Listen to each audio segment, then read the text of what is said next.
آپ کے اپنے یوٹیوب چینل اسلامک اسمائلز کی طرف سے السلام علیکم ورحمۃ اللہ وبرکاتہ۔ بن جبل رضی اللہ تعالیٰ عنہ کہتے ہیں کہ صبح کے خوبصورت لمحے اور حضور کی قربت اور سفر کی گھڑیاں اور چل بھی رہا تھا میں آقا کریم علیہ السلام کے ساتھ ساتھ، تو موقع غنیمت جانا تو میں نے کہا کہ اے اللہ کے پیارے رسول صلی اللہ علیہ وآلہ وسلم، مجھے آپ کی قربت میسر آئی ہے تو اس موقع سے میں فائدہ حاصل کرتے ہوئے آپ سے سوال پوچھنا چاہتا ہوں، اور وہ یہ کہ مجھے کسی ایسے عمل کے بارے بتا دیجئے جو عمل مجھے جنت میں داخل کر دے اور جہنم سے دور کر دے۔ تو حضور علیہ السلام نے اس سوال پر ان کی تحسین فرمایا تو نے بہت بڑا سوال کیا ہے، اس کا جو جواب ہے کہ جنت نصیب ہو اور مجھے جہنم سے نجات ملے تو یہ اتنا آسان کام نہیں ہے، یہ بڑا مشکل کام ہے، لیکن جس پر اللہ آسان کر دے اس کے لیے مشکل نہیں ہے۔ یعنی جنت آسانی سے نہیں ملتی، جہنم سے بچنا بھی اتنا آسان نہیں ہے، بہت سارے گناہوں سے بچنا پڑتا ہے، لیکن اللہ جس کے لیے آسان کر دے اس کو نیکی کی توفیق دے دیتا ہے اور برائی سے اس کو بچا لیتا ہے۔ اگر تو چاہے کہ جنت میں جائے اور جہنم سے نجات ملے تو تمہیں اللہ پر ایمان بھی لانا پڑے گا، اور ایسا ایمان جس میں شرک کی آمیزش تک نہ ہو، اسی کی عبادت تیری زندگی کا مقصود ہو، اور نماز بھی ادا کرنا ہوگی، زکوٰۃ بھی دینا ہوگی، روزے بھی رکھنے پڑیں گے، اور تجھے حج بھی کرنا پڑے گا۔ جنت میں داخلے کے لیے یہ شرائط ہیں کہ تم یہ کام کرو گے۔ پھر ارشاد فرمایا میں تمہیں بھلائی کے دروازے ہی نہ بتا دوں۔ ارشاد فرمایا الصوم جنہ، روزہ ڈھال ہے۔ ڈھال آپ سمجھتے ہیں، اگر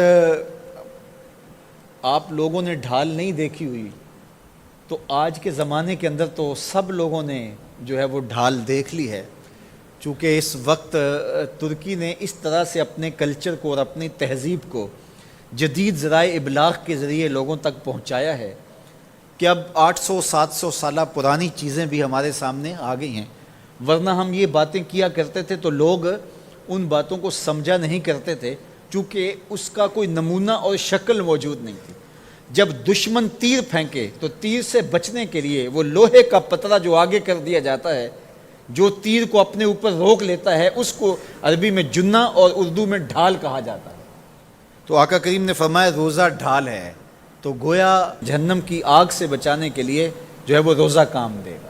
والصدقۃ تطفئ الخطیئۃ، یہ گناہوں کو مٹا ڈالتا ہے، جس طرح کہ آگ کو پانی بجھا ڈالتا ہے، تو اس طرح جب صدقہ دیا جاتا ہے تو جو گناہ ہوتے ہیں وہ ایسے مٹتے ہیں کہ لگتا ہے یہاں گناہ تھے ہی نہیں۔ آگے ارشاد فرمایا رات کے پیٹ میں نماز ادا کرنا، یعنی تہجد کی نماز ادا کرنا۔ پھر حضور علیہ الصلوۃ والسلام نے یہ آیت پڑھی تتجافی جنوبہم عن المضاجع، ان کی کروٹیں بستروں سے الگ رہتی ہیں، خوف اور طمع میں وہ اللہ کو پکارتے ہیں اور وہ رات کو جاگتے ہیں، ان کی کروٹیں بستروں سے الگ رہتی ہیں، حتی بلغ یعملون، یہ آیت پڑھتے ہوئے آخر تک حضور نے تلاوت فرمائی۔ تو فرمایا جس طرح صدقہ آگ کو بجھا دیتا ہے، اس طرح پچھلے پہر کی نماز، تہجد کے سجدے بھی اللہ جل شانہ کے غصے کو ختم کر دیتے ہیں اور جہنم کی آگ کو مٹا ڈالتے ہیں۔ پھر حضور نے ارشاد فرمایا کہ میں تمام امور کی جڑ نہ بتا دوں کیا ہے، جتنے بھی معاملے ہیں اس کی جڑ ہی نہ بتا دوں۔ میں نے جھولی پھیلا کے کہا حضور کیوں نہیں، خیرات ڈالی ہے، تو حضور نے ارشاد فرمایا راس الامر الاسلام، سارے امور کی جڑ اور بنیاد، سر اسلام ہے۔ اگر اسلام ہے تو عمل قابل قبول ہے، اور اگر اسلام ہی نہیں ہے تو پھر جتنے مرضی نیک عمل کرتے رہیں، جتنا مرضی پانی ڈالیں، جتنی مرضی کھاد ڈالیں، تو اگر جڑ ہی نیچے سے کٹی ہوئی ہے تو درخت ہو پائے گا؟ کبھی بھی نہیں ہو پائے گا۔ تو کہا جڑ اسلام ہے، اس لیے عقیدے کی صحت عمل کی قبولیت کی ضمانت ہے، تو تمام امور کی جڑ اور بنیاد اور سرا اسلام ہے، اور اس کا ستون نماز ہے۔ اور صحابہ نماز کے جس طرح پابند رخوگر تھے، تو وہ تاریخ کی روایات آپ دیکھ سکتے ہیں، آپ کو ایک صحابی بھی بے نماز نہیں ملے گا۔ وذروۃ صنامہ الجہاد، اور کوہان کی بلندی، چوٹی اسلام کی، وہ جہاد ہے۔ جہاد سے اسلام کو سربلند کیا جا سکتا ہے۔ اسلام کا چھٹا رکن ہے جہاد، اور ہمیں جہاد کی ترغیب بھی دی گئی، اور قیامت تک یہ جہاد جاری بھی رہے گا اور کبھی بھی ختم ہونے کا نہیں ہے۔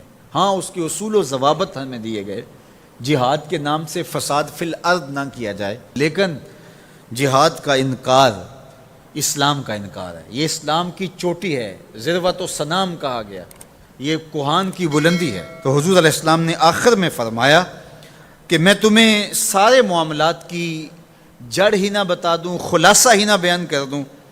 قلت بلا یا نبی اللہ، میں نے کہا اے اللہ کے نبی کیوں نہیں؟ فاخذ بلسانہ، حضور نے اپنی مبارک زبان کو پکڑا، فقال، اور فرمایا، کف علیک ھذا، کہا اس کو روک لے، اس کو کنٹرول کر۔ تو کہتے ہیں میں نے کہا اے اللہ کے پیارے محبوب صلی اللہ علیہ وسلم، جو ہم باتیں کرتے ہیں اس سے بھی مواخذہ ہوگا؟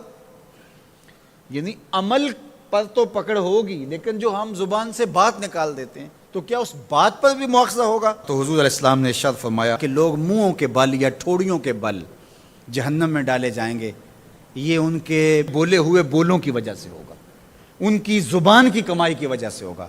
تو اپنی زبان کی حفاظت کرو تو جنت کا داخلہ مل جائے گا۔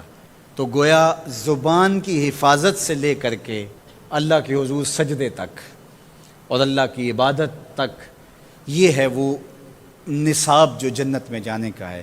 اللہ ہم سب کو 5 گانا باجماعت نماز کی توفیق دے، اللہ ہمیں توفیق حج کی نصیب کرے، اللہ ہمیں رمضان المبارک کے روزے رکھنے کی توفیقات سے مالا مال کرے، اللہ اپنی راہ میں جد و جہد اور جہاد کی توفیق سے مالا مال کرے۔